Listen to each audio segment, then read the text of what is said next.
Hello everyone, very good morning. कैसे हैं आप सब? उम्मीद करता हूं अच्छे होंगे और अपनी तैयारी को कंटिन्यू कर रहे होंगे। तो फ्रेंड्स, आज का जो वीडियो है काफ़ी इंपॉर्टेंट होने वाला है आप सभी के लिए, क्योंकि इस वीडियो में हम बात करेंगे यहाँ पे LDCE 30% एग्जाम के कुछ प्रैक्टिस क्वेश्चंस जो कि एग्जाम आपके एग्जाम पॉइंट ऑफ व्यू से काफ़ी इंपॉर्टेंट होंगे।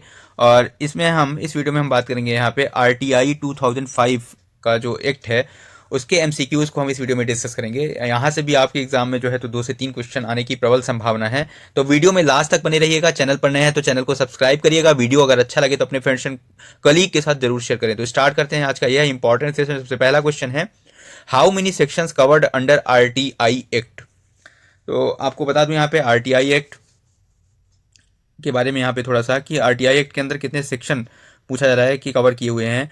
ऑप्शन में यहाँ पे that is this is what 31, okay, 31, 15, 20, 12। So option जो होगा इसका right answer that is what 31 section जो है तो इसमें टोटल हैं। और इसके अंदर जो है अगर हम चैप्टर की बात करें तो there are total 6 chapters. Okay, तो इसके अंदर टोटल 6 चैप्टर्स हैं। ठीक है, टोटल 6 चैप्टर्स में इस 31 सेक्शंस को कवर किया गया है। और इसमें 2 शेड्यूल्स हैं। कितने शेड्यूल्स हैं? There are total 2 schedules, 6 chapters and 31 sections. It is very important. Please note down 31 sections. Okay. इसके अलावा अगर हम बात करें यहाँ पे कि जो राइट टू इन्फॉर्मेशन है, यहाँ पे जो वर्ड इन्फॉर्मेशन है, इन्फॉर्मेशन को कौन से सेक्शन या इन्फॉर्मेशन की डेफिनेशन किस सेक्शन में दी हुई है, तो information is defined under section 2F। Okay, तो सेक्शन 2F के अंदर इन्फॉर्मेशन को डिफाइन किया हुआ है। It is very important. और यहाँ पे एक और पॉइंट है, अगला ही क्वेश्चन हम बात करेंगे क्वेश्चन नंबर 2 की। सो इसका आंसर क्या हो जाएगा? That is what 31 is the right answer. Which of the following is not come under the definition of information under RTI act 2005। तो डेफिनेशन ऑफ इन्फॉर्मेशन को कौन से सेक्शन में मेंशन किया गया है? That is section 2F। Okay, अब यहाँ बोला जा रहा है log books, file noting, data material held in any electronic form और सर्कुलर्स। तो याद रखिए यहाँ पे इन्फॉर्मेशन जो है तो word information that is defined under section 2F। इसके अंदर बहुत सारी चीज़ें आती हैं। इसमें से हम अगर कुछ बात कर लें, जैसे रिकॉर्ड्स हो गए। ओके, तो रिकॉर्ड्स हो गए, डॉक्यूमेंट्स हो गए, मेमो हो गए, ईमेल हो गया, एडवाइसेस हो गया, प्रेस रिलीज़ हो गए, ओके, सर्कुलर हो गए। इसके अलावा आपके ऑर्डर हो गए, लॉग बुक हो गई, कॉन्ट्रैक्ट्स, रिपोर्ट्स हो गए जितने भी हैं, और data material held in any electronic form, all are the part of what information under RTI act. यहाँ पे जो फाइल नोटिंग है, file noting it is not the part of what information under RTI act. So option number B is the right answer. Okay, next question पे आते हैं। The officer designated by the public authorities in all administrative units और offices under it to provide information to the citizens requesting for information under the act is known as। तो यहाँ पे बोला जा रहा है कि जो ऑफिसर डेजिग्नेटेड है public by the public authorities in all administrative units और ऑफिसेस, तो उसको हम क्या बोलते हैं? That is what public information officer. Okay, so this is defined as what PIO। It is very important. Okay, so basically इसका answer हो जाएगा option number C, public information officer. Next है क्वेश्चन नंबर 4 की बात करेंगे। What is the time limit to get the information under RTI act 2005। Very important question, और ये आपके एग्जाम में आने वाला है क्वेश्चन कि टाइम लिमिट कितनी है, यहाँ पे दिया हुआ है। ठीक है, तो 15 डेज, 45 डेज और 60 डेज और 30 डेज। तो इसका आंसर हो जाएगा दैट इज 30 डेज। ठीक है, यहाँ पे जो सेक्शन, एक और इम्पॉर्टेंट सेक्शन की बात कर लेते हैं, सेक्शन 2J के अंदर बेसिकली बताया हुआ है right to information. Right to information को सेक्शन 2J के अंदर बताया हुआ है। राइट टू इन्फॉर्मेशन बेसिकली अगर हम बात करें यहाँ पे, तो इन्फॉर्मेशन के अंदर जो बेसिक राइट्स हैं हमारे, to inspect the work, documents और रिकॉर्ड्स, ओके, और taking notes, extracts, certified copies of documents of record और taking certified samples of material. This are the part of information that are mentioned under section 2J।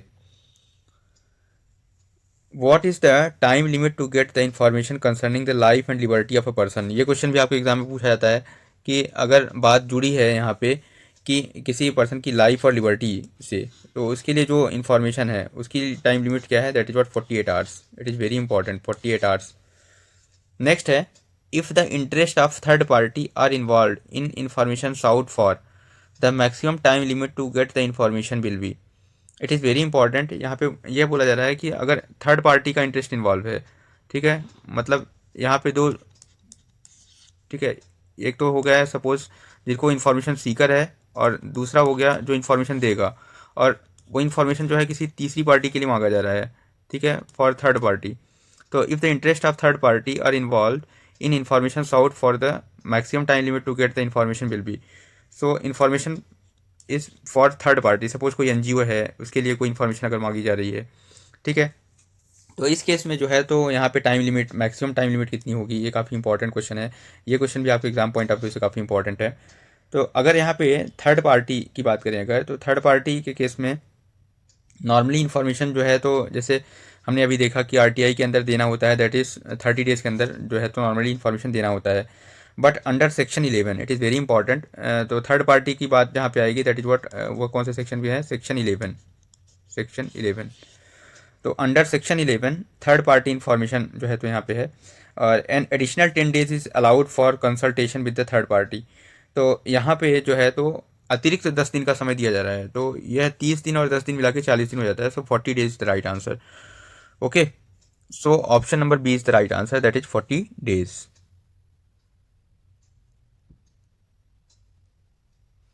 Next है question number 7 की बात करेंगे, that is question number 7 जो है यहाँ पे पूछा जा रहा है कि if information sought has been supplied by third party or is treated as confidential by that third party, the third party must be given a representation before the PIO in reply to the notice issued to। It is very important। मैंने आपको बताया section 11 के अंदर जो है third party की बात है, तो इसके लिए जो है तो एडिशनल 10 दिन का समय यहाँ पे दिया जा रहा है। So 10 days the right answer. Okay, so इस केस में representation before the PIO in reply to the notice issued to 10 days, issued 10 days is the right answer. तो याद रखिए third party that is section 11, section 11। Next है what is the fee for getting information under RTI act. It is very important, 20, 50, 100, 10। तो इसका answer हो जाएगा that is 10 rupees. ठीक है, 10 रुपीज़ द राइट आंसर। तो यहाँ पे इसके लिए जो है तो as per section 6 clause 1, as per section 6 clause 1 यहाँ पे क्या बोला जा रहा है, that is as per section 6 clause 1 यहाँ यह बोला जा रहा है कि fee must be paid. Okay, फी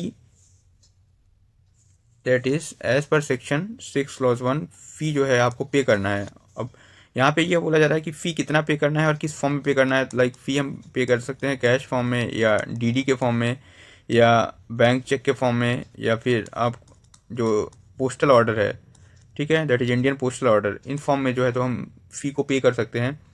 और यहाँ पे जो एग्जाम्पशन दिया गया है that is below poverty line, below poverty line है अगर कोई पर्सन, तो उसके लिए जो है यहाँ पे फ़ी को एग्जाम्प्ट किया गया है। तो यहाँ पे एग्जाम्पशन दिया हुआ है for the person who having below poverty line, तो प्लीज़ रिमेंबर इट। और नॉमिनल जो फ़ी है दैट इज़ व्हाट 10 रुपीज़ है। नेक्स्ट क्वेश्चन पे आते हैं, क्वेश्चन नंबर 9 की बात करेंगे। Question number 9 that is first appeal to the first appellate authority, okay, can be preferred by the applicant within dash days from the expiry of the prescribed time limit or from the receipt of the decision from the PIO। It is very important। यहाँ पे जैसे कि कोई information दी गई और उसके बाद जो है तो अप्लीकेंट फिर से अपील कर सकता है उसके बारे में। तो इट इज़ वेरी इंपॉर्टेंट कि आपको पता होगा कि यहाँ पे एक सेक्शन है that is section 19 clause 1। It is very important, that is section 19 clause 1। इसके अंदर यह बोला गया है कि an applicant may file first appeal to the first appellate authority. अगर यहाँ पे आप फर्स्ट अपील किसको देंगे, सो आप अगर रिप्लाई से संतुष्ट नहीं है तो इस केस में आप जो फर्स्ट अपीलिएट अथॉरिटी है उसको आप अपील करेंगे, और यह अपील जो होगी वह विद इन 30 डेज होगी from the expiry of prescribe time limit और receipts of the decision of PIO।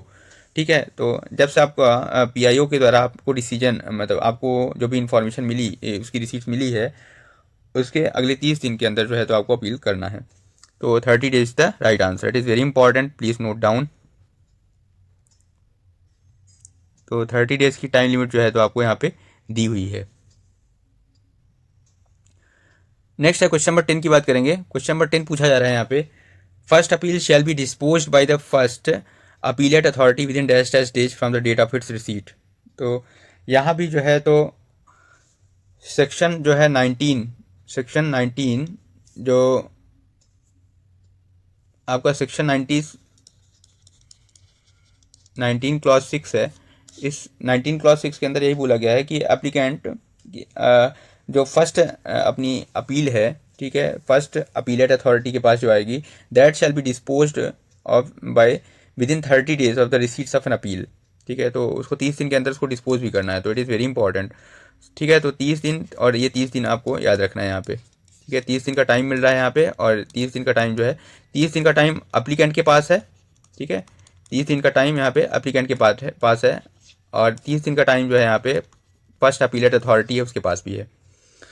Next question है, period for disposing first appeal can be expand by dash dash days from the 30 days if necessary. तो very important, यहाँ पे 30 दिन का time मैंने बताया आपको कि फर्स्ट अपीलेट अथॉरिटी के पास है उसको डिस्पोज करने का, लेकिन किसी कारण बस जो है तो अगर वो कुछ एक्सेप्शनल सर्कमस्टेंसेस में जो है यह पीरियड एक्सटेंड हो सकता है, और यह पीरियड एक्सटेंड हो सकता है another 15 days. That means 15 days का उसको यहाँ पे टाइम मिल रहा है, लेकिन इस 15 डेज का उसको रिटर्न में रिप्लाई देना होगा, या record that reason must be recorded in writing कि उसने जो है 15 डेज किस लिए लिया है। ठीक है, so expended by what, another 15 days, and reason must be recorded in writing. Okay, तो रीज़न जो भी है उसका वो रिकॉर्ड होना चाहिए उसका। नेक्स्ट है, the long title of the RTI act seeks to promote the following quality in the working of every public authority. So basically जो RTI एक्ट लाने का जो पर्पज़ है, ठीक है, तो RTI एक्ट की अगर हम बात करें तो RTI एक्ट जो है तो सेंट्रल गवर्नमेंट के अंदर हर एक एम्प्लॉयज़ जो हैं बेसिकली उनको अकाउंटेबल बनाता है। ठीक है, तो ट्रांसपेरेंसी एंड अकाउंटेबिलिटी, एक अकाउंटेबिलिटी को मेंटेन करना है यहाँ पे, इसका यही पर्पज़ है। So basically to hold government responsible और अकाउंटेबल। ठीक है, RTI का में मेन पर्पज़ है। अगर हम बात करें वर्ल्ड लेवल पे, तो वर्ल्ड लेवल पे जो है आपका Sweden was the first country. Sweden जो है पहला कंट्री है, उस टाइम पे फिनलैंड भी स्वीडन का पार्ट हुआ करता था। Sweden is basically Scandinavian country.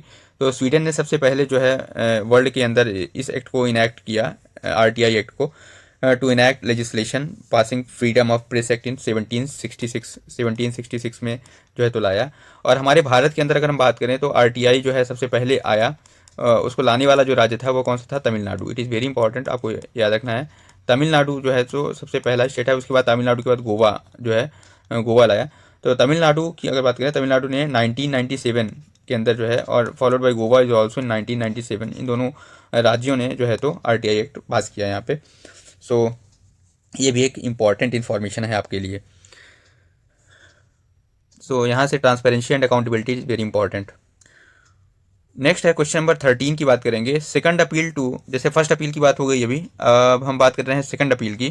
तो second appeal to the central information, second appeal to central information commission, the state information commission can be preferred by the applicant within dash dash days from the date on which decision was given or should have been 30 days, 45 days, 60 days or 90 days. So it is very important. Please take a note that second appeal to the CIC or SIC can be preferred by the applicant within 90 days. Within 90 days, it is very important. Okay. So as per section 19 clause 3, 19 clause 3, applicant may file second appeal before CIC, that is Central Information Commission, or SIC, State Information Commission, within 90 days from the date on which the decision was given or date on which decision should have been given by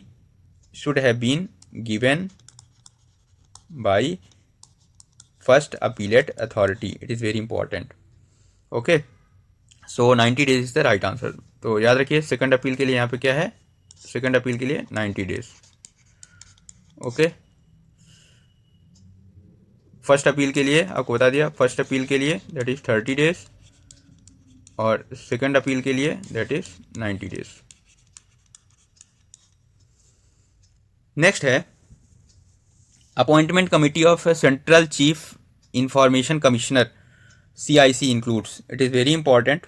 थोड़ा सा हम बात कर लेते हैं यहाँ पे CIC के बारे में या उसके स्ट्रक्चरल अरेंजमेंट के बारे में, ठीक है। तो बेसिकली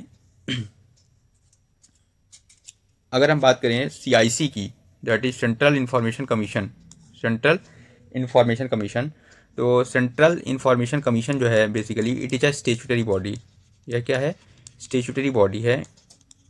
स्टेचुटरी बॉडी मतलब क्या है? यह संविधान में मेंशन नहीं है, ठीक है। It was enacted by the parliament, okay. तो जो भी बॉडी इनेक्टेड होती है पार्लियामेंट के द्वारा, लाइक नीति आयोग, ठीक है। नीति Aayog, NITI Aayog is not a statutory, not a constitutional.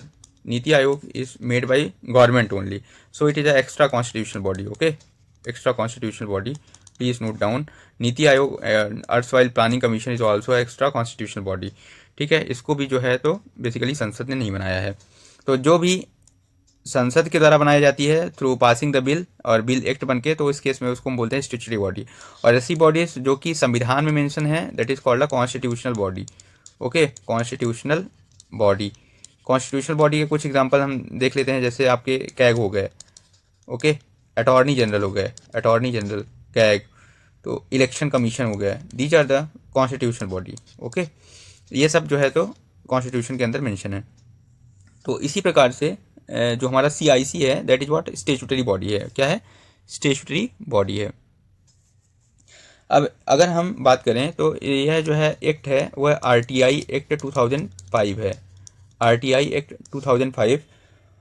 और RTI एक्ट 2005 जो है इसका पार्लियामेंट ने, मतलब इसको बिल लाया गया होगा, बिल के बाद यह पेश किया गया लोकसभा में, लोकसभा से फिर गया राज्यसभा में, और राज्यसभा के बाद इस पर प्रेसिडेंट ने इसको असेंट किया, और इस तरह से जाके यह एक्ट बना, ठीक है। तो इसके एक्ट बनने की जो कहानी है वह कब हुई? That is on the date 15 June 2005। सो 15 जून 2005 को प्रेसिडेंट ने असेंट दिया और यह जो है एक्ट के फॉर्म में कन्वर्ट हो गया, ठीक है। और इसके बाद इसके इन्फोर्समेंट की कहानी जो है यह कब से इफेक्ट में आया? तो यह इफेक्ट में आया फ्रॉम 12 अक्टूबर 2005। सो 12 अक्टूबर 2005 से जो है तो यह इफेक्ट में आया। That is it is 128th day of its enactment, ठीक है।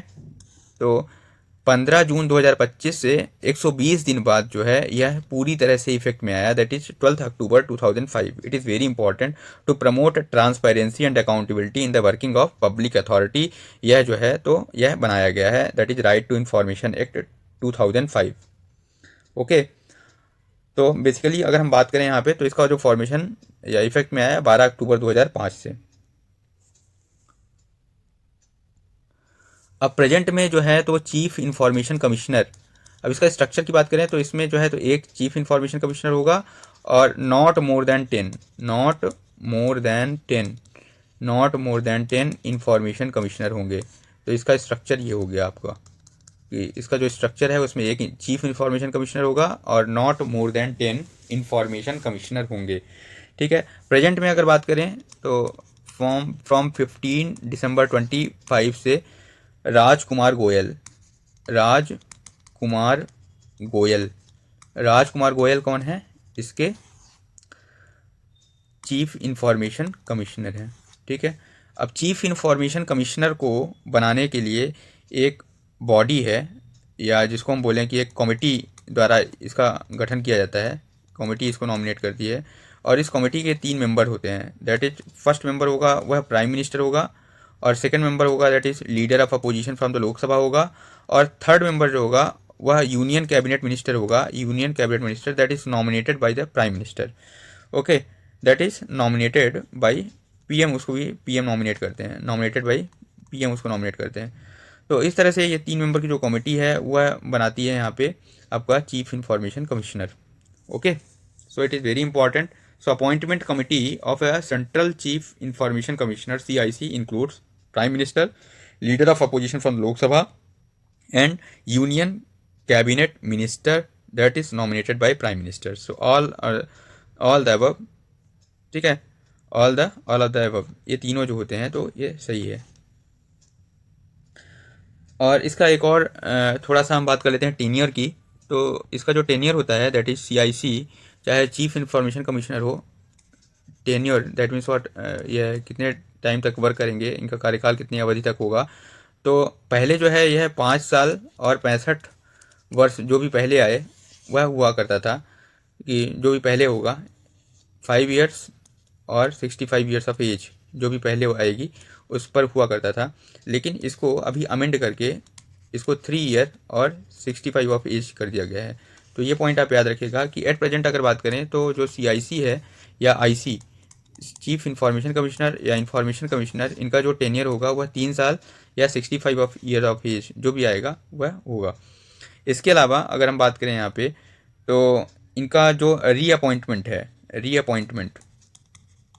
अगर सपोज कोई इंफॉर्मेशन कमिश्नर बना या चीफ इंफॉर्मेशन कमिश्नर है तो वह फिर से क्या रीअपॉइंट हो सकता है क्या? तो नहीं हो सकता।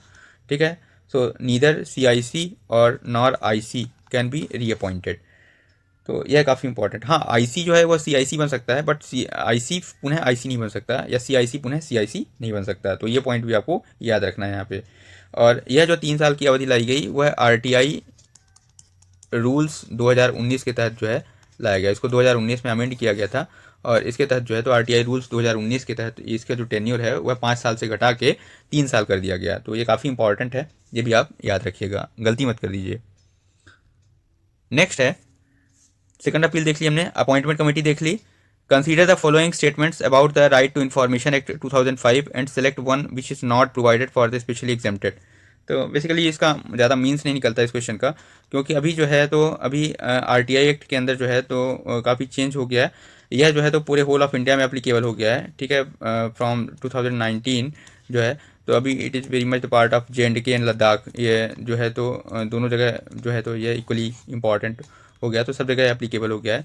Removal of chief information officer, chief information officer की कोई बात ही नहीं होती इस एक्ट में, कहीं भी चीफ इन्फॉर्मेशन ऑफिसर का नाम नहीं है। ठीक है, यहाँ पे जो भी होगा तो या तो CPIO होगा, या पब्लिक इन्फॉर्मेशन ऑफिसर होगा, या PIO होगा, पब्लिक इन्फॉर्मेशन ऑफिसर होगा, that is chief information officer. CIO like ऐसा कोई पद नहीं है यहाँ पे। ठीक है, और every information commissioner shall hold office for the terms of 5 years और till the age of 65 years whichever is earlier. तो ये 5 years मैंने आपको बताया, अभी ये क्या हो गया है, दैट इज 3 year हो गया है, 3 year और till the age of 65 years। So an applicant making request for information will have to give reasons for the seeking information. नहीं, कोई रीजन नहीं देना होता। ठीक है, तो इट इज़ काफ़ी important.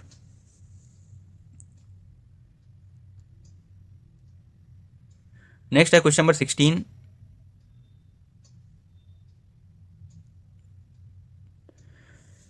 The RTI Act gives a right to seek information from the following, that is पूछा जा रहा है private company, MNCs, public authorities और एसोसिएशंस। तो इसका आंसर हो जाएगा that is public authorities. So basically आपको मैंने बता दिया दो चीज़ें, ट्रांसपेरेंसी एंड अकाउंटेबिलिटी। ठीक है, so to hold government accountable it is very important कि जो RTI एक्ट है वह right to seek information from the public authorities. Okay,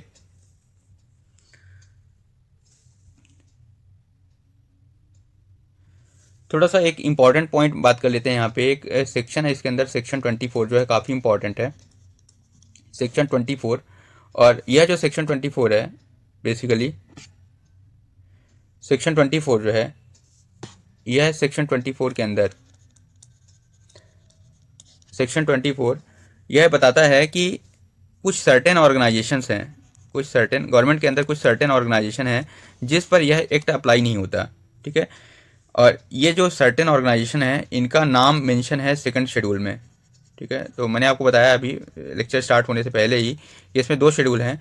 जो सेकंड शेड्यूल है उसके अंदर लिखे हुए हैं कुछ नाम, जिसके अंदर जो है तो यह RTI एक्ट अप्लीकेबल नहीं होगा। तो ये भी काफ़ी इंपॉर्टेंट है।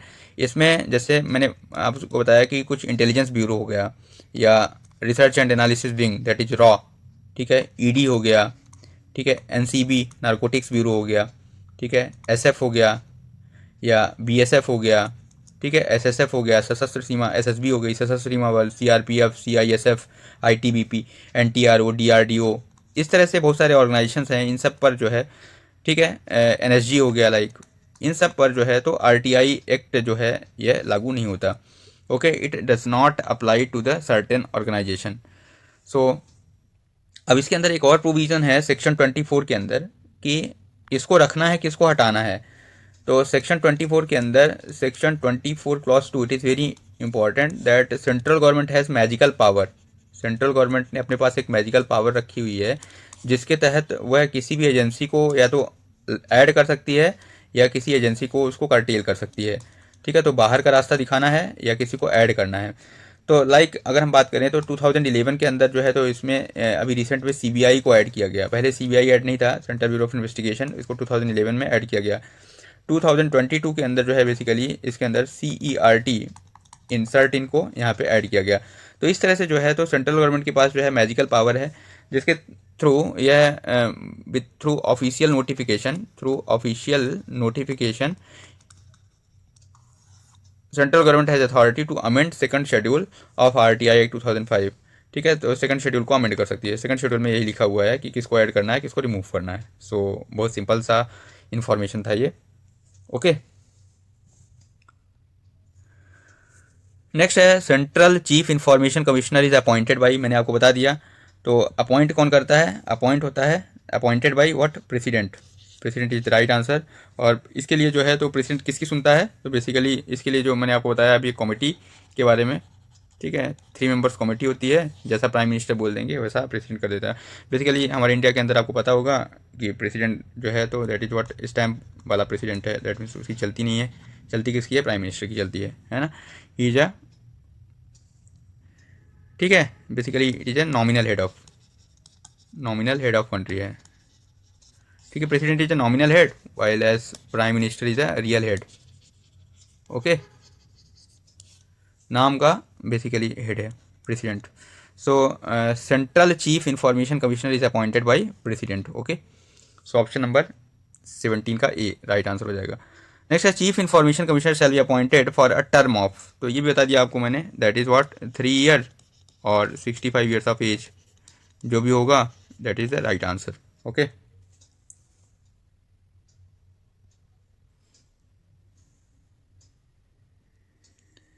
नेक्स्ट है section 41B(11) of the RTI Act states that a public authority should publish, it is very important, publish the budget allocated to each of its agency, proposed expenditure, reports on disbursement made।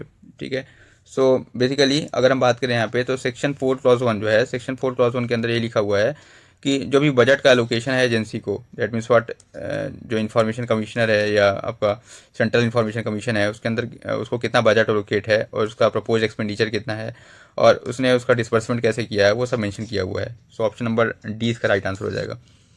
Next, what is the time span mentioned in the RTI act 2005 for making orders for removing difficulties in giving effects to the provision of the RTI act 2005। It is very important, यहाँ पे यह बोला जा रहा है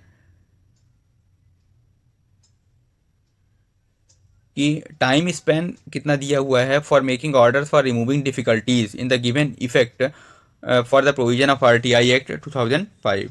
तो आपको यहाँ पे पता होना चाहिए कि जो यह टाइम है दिया गया है that is what 2 years.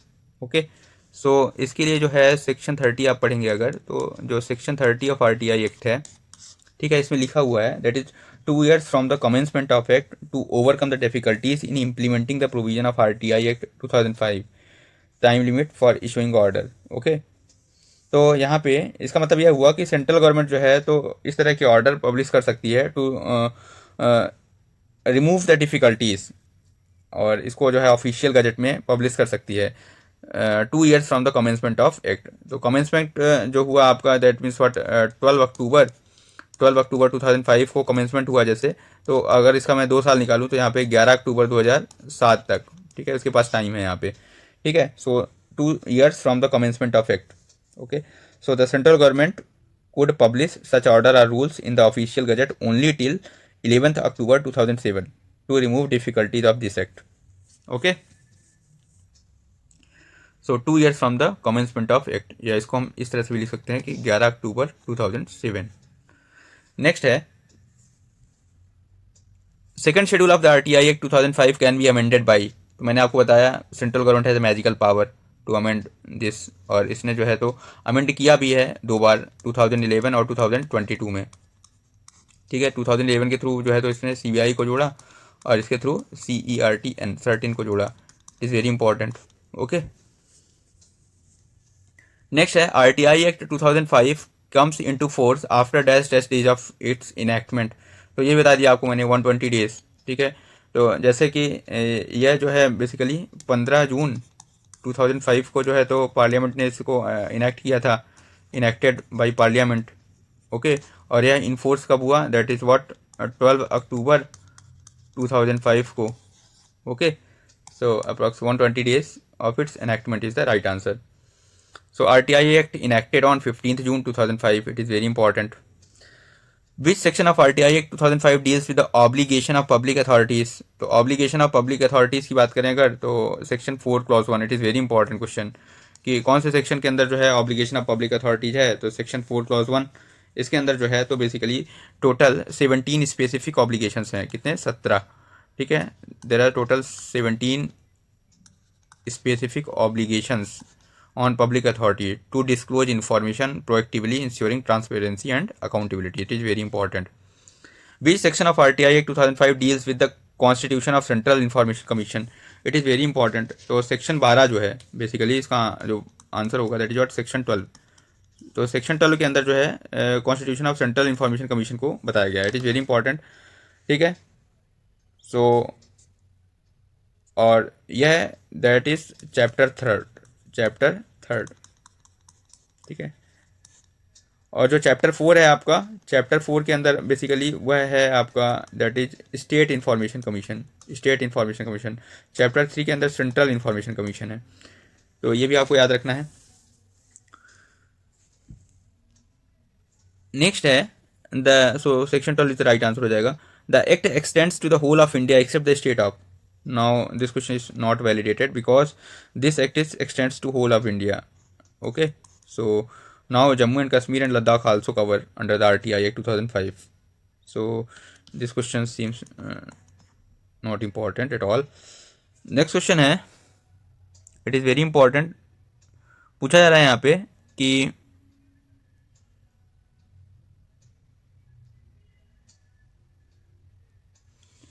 the how much time does an APIO that is Assistant Public Information Officer at the most have to forward an RTI application or appeal to the Public Information Officer or First Appellate Authority? तो basically क्या है यहाँ पे, APIO is a forwarding authority. Okay, APIO forward करेगा किसको? PIO को ही information देना है। APIO के पास कोई इन्फॉर्मेशन नहीं होती। ठीक है, बेसिकली कोई इन्फॉर्मेशन सीकर है अगर जैसे, तो जो अपील है यहाँ पे वह जा रही है APIO के पास और APIO इसको PIO को ट्रांसफ़र कर रहा है। PIO हैज़ अ इन्फॉर्मेशन, ये इसके पास बेसिकली इन्फॉर्मेशन है या इसको इन्फॉर्मेशन का सोर्स है ये। ओके, हर एक ऑफिस के अंदर जो है तो आप देखते होंगे कि एक PIO डिजिग्नेट होता है। ठीक है, तो यहाँ पे जो PIO है उसका काम है इन्फॉर्मेशन देना। तो APIO के पास जो है ये is only the forwarding authority. Okay, forwarding कि तुम्हें इन्फॉर्मेशन देना है, forwarding to PIO। He is not the assistant of PIO। Okay, one things to note that APIO is not the assistant, he is ये APIO जो है तो PIO के under में काम नहीं कर रहा है। ये आप ऐसा मत सोचना असिस्टेंट PIO लिखा हुआ है तो इसका मतलब ये नहीं है।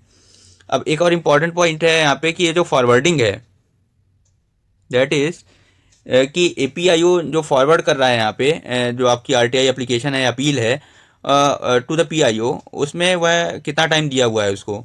ठीक है, तो हाउ मच टाइम, तो उसको केवल 5 दिन दिया हुआ है, 5 days। और अगर किसी पर्सन के लाइफ या लिबर्टी का सवाल है तो उसको तुरंत करना है, immediately.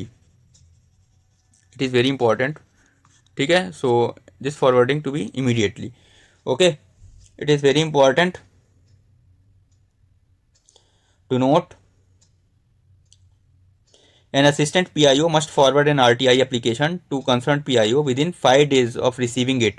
If the application concerns the life or liberty of a person, this forwarding should be done immediately. It is very important. Okay, so ये क्वेश्चन भी आपके लिए काफ़ी इंपॉर्टेंट हो जाता है, प्लीज़ रिमेंबर इट। नेक्स्ट है there is an upper limit for the number of PIOs and APIOs to be appointed by the public authorities as per the RTI act 2005। So यहाँ पे जो है बेसिकली कोई ऐसी लिमिट नहीं दी है, there is no such limits whatsoever as per the RTI act 2005। तो यहाँ पे कितने पीआईओ रखने हैं, कितने एपीआईओ रखने हैं, ऐसा कोई लिमिट यहाँ पे नहीं हुई है, नहीं दी हुई है। ओके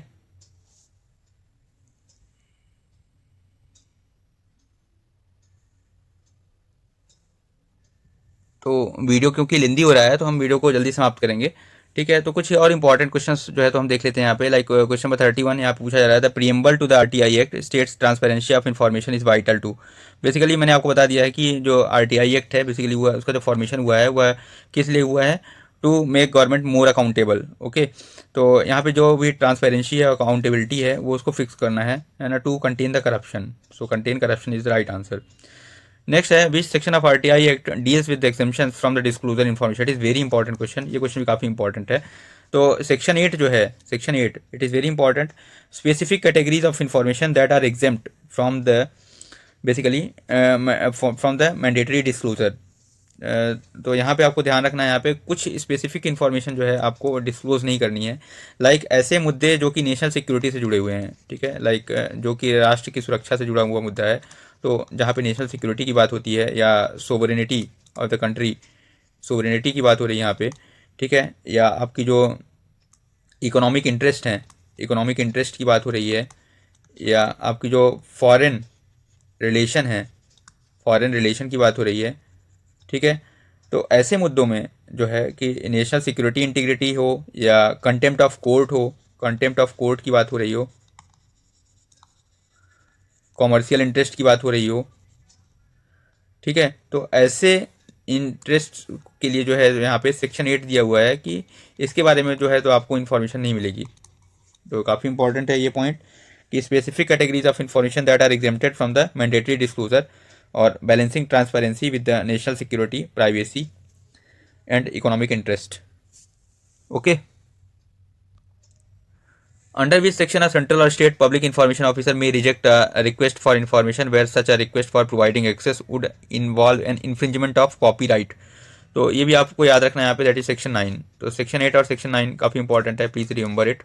ओके, नेक्स्ट है इन्फॉर्मेशन। आपको बता दिया मैंने कि इन्फॉर्मेशन जो है वह किस में है, सेक्शन 2F के अंदर है। इन्फॉर्मेशन की डेफिनेशन जो है सेक्शन 2F में दी हुई है, और मैंने आपको बहुत सारे डॉक्यूमेंट्स बताए जिसके अंदर मतलब इन्फॉर्मेशन हम किसको बोलेंगे उसके बारे में आपको बता दिया मैंने। like records, document, memo, email, advices, press release, circular order, logbook, contracts, papers, reports, data material held in any electronic form, these opinions, these are the what part of information। APIO has the forwarded first appeal to, तो जो first appeal होगी वो किसको जाएगी, first appellate authority को जाएगी, ठीक है, और ये फॉरवर्डिंग कितने दिन में होगी, जनरली 5 दिन के अंदर हो जाएगी, 5 days. Okay, like first in जैसे मैंने बताया यहाँ पे दैट फर्स्ट अपील्स हो गया, इन्फॉर्मेशन होगी वो PIO को जाएगी। तो ये काफ़ी इंपॉर्टेंट है यहाँ पे। ओके, एक और इंपॉर्टेंट क्वेश्चन है यहाँ पे कि public information officer will liable to impose a monetary penalty for refusal to receive an information application, not providing information within specified time limit और डिस्ट्रॉइंग इन्फॉर्मेशन। तो इन तीनों केस में जो है यहाँ पे आपको याद रखना है कि जो पब्लिक इन्फॉर्मेशन ऑफिसर है उस पेनाल्टी का प्रोविज़न किया हुआ है। So it is very important. और पेनाल्टी की बात कर लें थोड़ा सा कि पेनाल्टी यहाँ पे कितना लगेगी, तो या मैक्सिमम अमाउंट ऑफ पेनाल्टी कितना है यहाँ पे, तो पेनाल्टी की जो मैक्सिमम अमाउंट है दैट इज वॉट 25,000 रुपये है। कितना, 25,000 रुपये, ठीक है। So maximum amount of penalty that is impose under RTI और ऑन PIO किस पर लगेगी, on PIO public information officer पर, ठीक है, that is 250 rupees, 250 rupees per day, rupees per day for what, for delay. So ये important है। और मैक्सिमम अमाउंट जो होगी that will be what 25,000 rupees होगी। सो और यह जो है तो सेक्शन 20 के अंदर जो है तो पेनाल्टी को मेंशन किया हुआ है। It is very important, so please इसको आप याद रखिए। यहाँ पे पेनाल्टी जो है तो यहाँ पे लगेगी। नेक्स्ट है which are the following are true, PIO has to offer reasonable assistance to the applicant to reduce an oral application into writing. Okay, PIO is under no obligation to provide requested information to non BPL category, correct. Okay, ये आप थोड़ा पढ़ लीजिएगा यहाँ पे। Time limit के बारे में बात की गई है, दैट इज यहाँ बता दिया मैंने 30 days। How many schedules RTI 2005 have, तो there are total 2 schedules. It is very important. तो वीडियो को यहीं कंप्लीट करते हैं, समअप करते हैं। Thanks for watching this video, have a nice day friends. Video अगर अच्छा लगे तो अपने फ्रेंड्स और कलीग के साथ जरूर शेयर करें, और because sharing is caring, it is very important. Sharing is caring. और साथ में आप वीडियो को ज़्यादा से ज़्यादा देखें और ज़्यादा से ज़्यादा लोगों से शेयर करें और रिवाइज करें। Thanks for watching this video, have a nice day friends. And इसी बात से good luck for your exam, because exam is approaching very fast. So keep continue trying and preparing hard. Thanks for watching this video. Have a nice day.